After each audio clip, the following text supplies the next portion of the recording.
गेली 24 वर्ष मोफत सोनाई चॅरिटेबल ट्रस्ट पलूस घेऊन येत आहे खास वधूवरांसाठी सर्वधर्मीय मोफत सामुदायिक विवाह सोहळा। यामध्ये वधूवरांसाठी मिळणार मणिमंगळसूत्र, कपडे, संसार उपयोगी भांडी, जेवण, स्पीकर, मंडप अगदी मोफत सोय।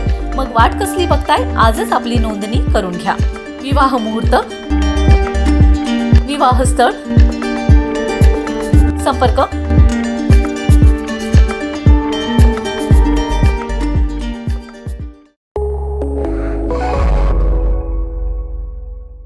नमस्कार, मी अरुण आणि आपण पाहत आहात 7 स्टार न्यूज। आगामी विधान परिषद निवडणुकीच्या पार्श्वभूमीवर विटा तालुक्यात राजकीय वातावरण तापू लागले असून विविध राजकीय घडामोडींना वेग आलाय।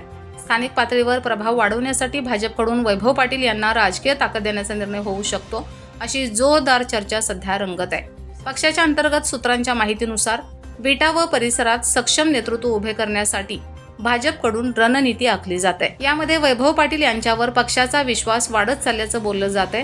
कार्यकर्त्यांमध्येही त्यांच्या नावाला सकारात्मक प्रतिसाद मिळत असून स्थानिक संघटन बळकट करण्यासाठी त्यांनी केलेल्या कामाची पक्षश्रेष्ठींकडून दखल घेतली गेल्याची चर्चा आहे। वैभव पाटील हे माजी आमदार सदाशिवराव पाटील यांचे सुपुत्र असून ते माजी नगराध्यक्ष म्हणूनही कार्यरत राहिले आहेत। त्यामुळे त्यांचा स्थानिक राजकारणात ठसा असून त्याचा फायदा भाजपला होऊ शकतो, असे राजकीय विश्लेषकांचं मत आहे। दरम्यान खानापूर मतदारसंघात भाजपचे नेते गोपीचंद पडळकर यांच्या साथीत पाटील यांना अधिक बळ दिलं जाणार असल्याची ही चर्चा सुरू आहे। या संभाव्य समीकरणामुळे आगामी निवडणुकांमध्ये भाजपची ताकद वाढवण्याची शक्यता व्यक्त केली जाते। जरी भाजपकडून याबाबत अद्याप कोणतीही अधिकृत घोषणा करण्यात आलेली नसली तरी या हालचालीमुळे विटा परिसरात राजकीय समीकरणे बदलण्याची चिन्हे दिसत आहेत। आता पक्षाचा अंतिम निर्णय काय होणार याकडे सर्वांचं लक्ष लागलंय। Bureau report 7 star news.